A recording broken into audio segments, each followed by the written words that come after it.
Hello students, today we are going to start our next chapter, that is the last lesson, your class 8. The last lesson is written by Alphonse Daudet. He was a French novelist and a short storyteller. He was born on 1840 and he died on 1897 in France. Actually, this chapter, the last lesson, it is set in the days of Franco-Prussian wars. Prussia then consisted of now what are the nations? Germany, Poland and some parts of Austria. This lesson is this lesson is set out, but you can say the narrator of this lesson is a little boy, Franz. Franz is very naughty and he hates studies. He dislikes studies, but he is fond of fishing in the Saar river. Instead of going to school, he thought of spending the day out, okay, as it was warm and it was more tempting rather than studying in the school. Narrator of the story, Franz, is a school-going boy. Now he is going to the school, but he is afraid that he may get scolding in the school.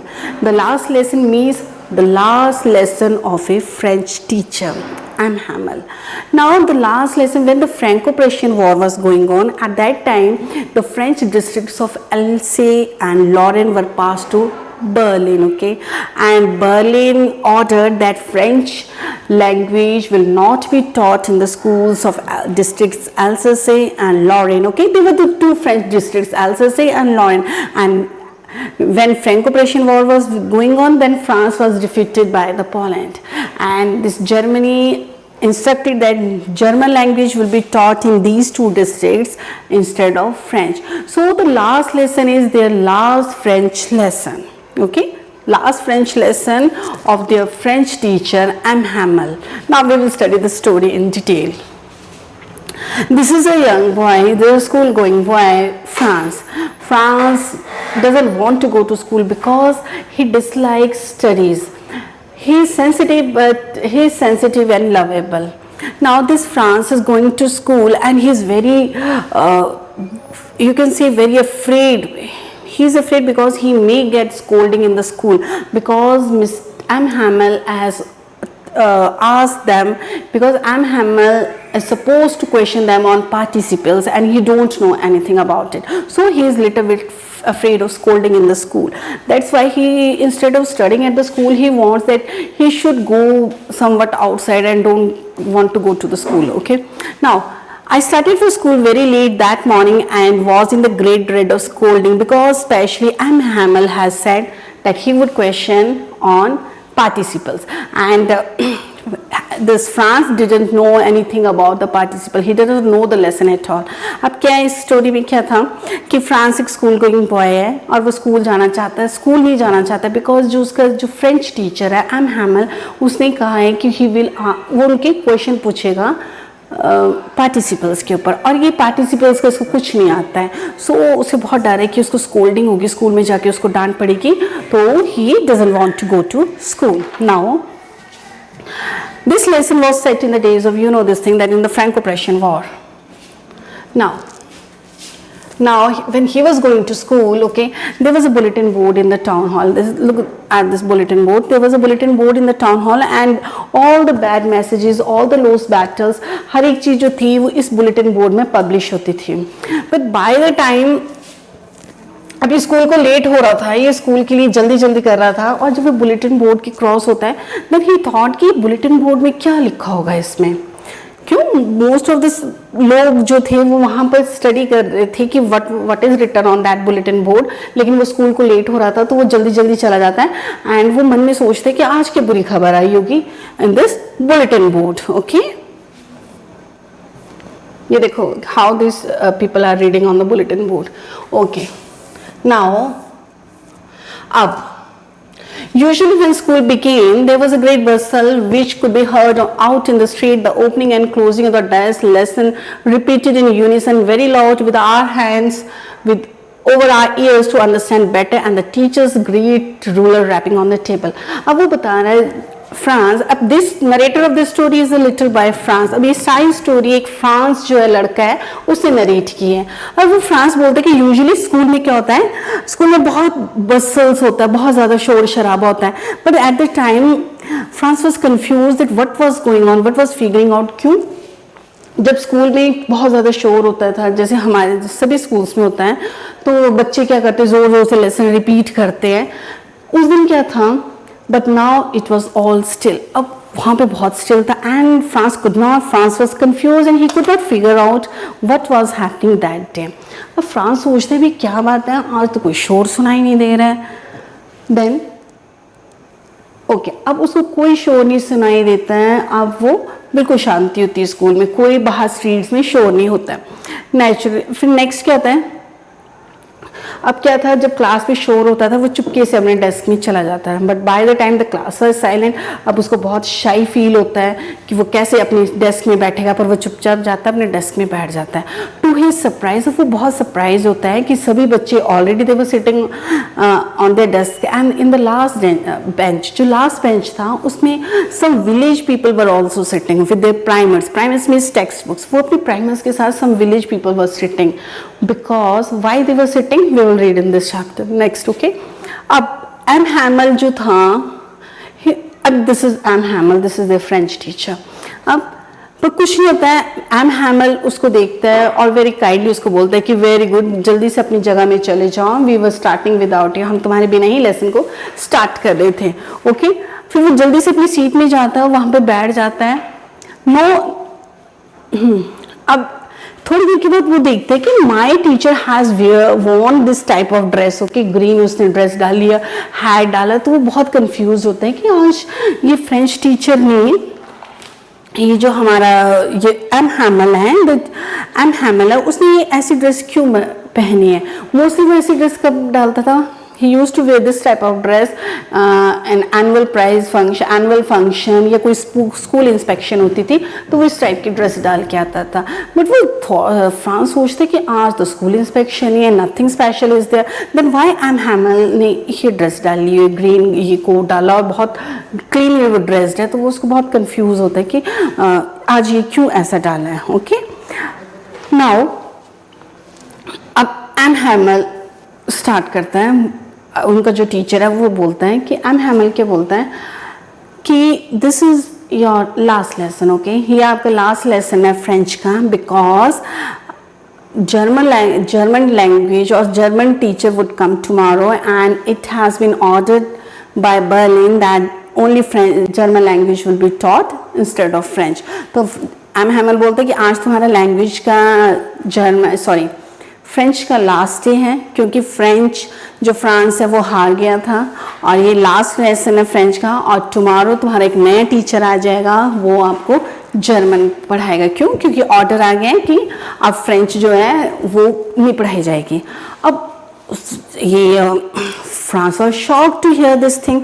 Okay, तो उसको क्या लगता है, उसको बहुत shocked होता है कि आज उनका लास्ट डे है और German teacher would arrive the next day, तो उसको बहुत शॉक लगता है। ओके, अब यहाँ देखते हैं हम। Now, my children, this is the last lesson I shall give you. The order has come from Berlin to teach only German in the schools of Alsace and Lorraine. The new master comes tomorrow. This is your last French lesson. I want you to be very attentive. Okay, now, अब ये M हैमल बोलता है कि this is your last lesson and this is your last lesson, so he want his children और so he wants his students to be very attentive. Okay, वो चाहता है कि ये लास्ट लेसन है तो सारे जो लोग हैं वो बहुत अटेंटिव हों, बिल्कुल ध्यान से उसको सुने।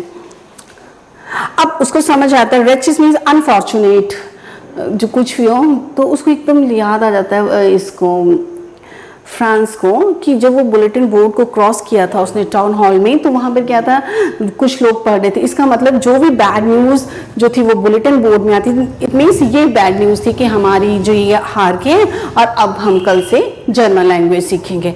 अब उसको बहुत शौक लगता है फ्रांस को कि क्यों उसने why he was not so serious, why he was not serious in learning French, और हमेशा वो सोचता था कि आज नहीं कल करूँगा and now the time has lapsed.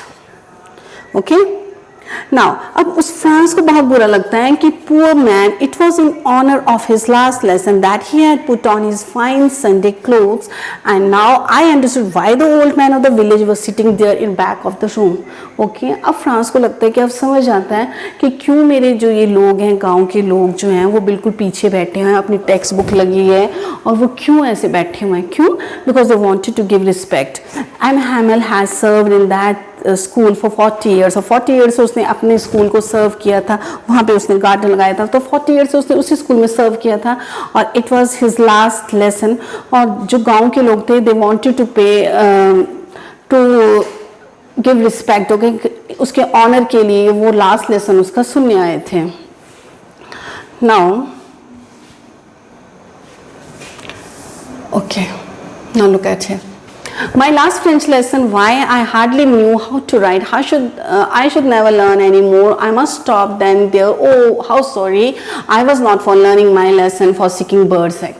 अब उसको बहुत ही कंफ्यूज होता है फ्रांस को, वो बहुत शौक होता है कि up till now फ्रांस को बहुत लगता है कि he could not learn any French longer. Okay, अब उसको लगता है कि उसको बहुत regret फील होता है कि क्यों he wasted his time in fishing and in the Saar river. Why he couldn't learn French. अब वो सोचते हैं कि आज मेरे फ्रेंच का लास्ट लेसन है, मुझे तो लिखना नहीं है, I don't know how to write, read and write. वो सोचता था मैं कल सीखूंगा, and now the time has lapsed. अब उसको कुछ नहीं आता है इसको, फ्रांस को. अब क्या करता था, अब वो एम हैमल को तरफ देखता है, अपने टीचर की तरफ देखता है, तो उसको लगता है, उसको वो आज उसको वो बहुत स्ट्रिक्ट नहीं लगता है, आज उसको रूलर बहुत टेरिबल नहीं लगता, जो एम हैमल का उसको समझ नहीं आता था. आज उसको लगता है कि he is able to understand everything. When I was thinking of all this, I heard my name call. अब वो ऐसे ही सोच रहा था कि आज मेरा लास्ट डे है, उसको बहुत ज़्यादा थंडर क्लैप होता है, तो उसके बाद उसको लगता है कि एम हैमल जो था उसका नाम कॉल कर देता है. Now it was his turn to recite the chapter. Okay, उसकी टर्न होती है. अब उसको कुछ पता नहीं चलता क्योंकि ही हैज़ नॉट रेड, तो उसको कुछ समझ नहीं आता कि मैं क्या बोलूँ पार्टिसिपल्स के बारे में. तो वहाँ खड़ा हो जाता है, and he was not in a position to face his teacher. अब उसकी इतनी हिम्मत नहीं होती कि वो अपने टीचर को फेस करे, वो चुपचाप खड़ा हो जाता है. उसके बाद अब ये टीचर जो है वो बोलते कि France, you need not to afraid, कोई डरने की बात नहीं, क्योंकि मैंने भी, तुम में अगर कुछ कमी थी तो कुछ मेरे में भी कमी थी. बिकॉज आई डिडंट, तुम्हारे जो पेरेंट्स है वो नहीं चाहते कि तुम स्टडी करो. Okay, they wanted you to earn something, you should work in a mine or factory. तो ये तुमने जो पढ़ाई की, तुमने कुछ लर्न नहीं किया. Same is the case with all village man, उन्होंने भी कुछ लर्न नहीं किया, कुछ नहीं सीखा. और थोड़ी प्रॉब्लम मेरे साथ भी थी. क्यों? Because if I was not in a mood to make you study, तो मैं क्या करता था, तुम्हें अपने घर भेज देता था. ओके, और मैं छुट्टी डिक्लेयर कर देता था.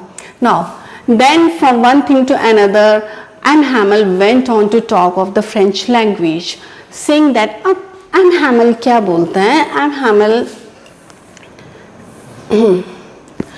then from one thing to another, अब M. Hamel जो था अपनी लैंग्वेज के बारे में बताना शुरू कर देता है. ठीक है, अपनी लैंग्वेज के बारे में बताना शुरू करता है कि जो फ्रेंच लैंग्वेज है that is very interesting, that is very clear.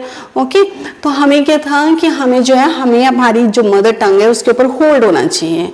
अब तुम फ्रेंच, कल को जर्मन टीचर आएगा, ये जर्मनी हमारी ये कंट्री डिफीट होगी, जर्मन आएंगे तो वो बोलेंगे कि आप अपने आप को, you pretend to be French, आप प्रिटेंड करते हो आप फ्रेंच हो, but you don't know anything, तुम्हें तो कुछ पता नहीं how to read and write. तो तुम कैसे बोलते कि we are French people, we are हम फ्रांस में रहते हैं और हमें तो कुछ नहीं आता.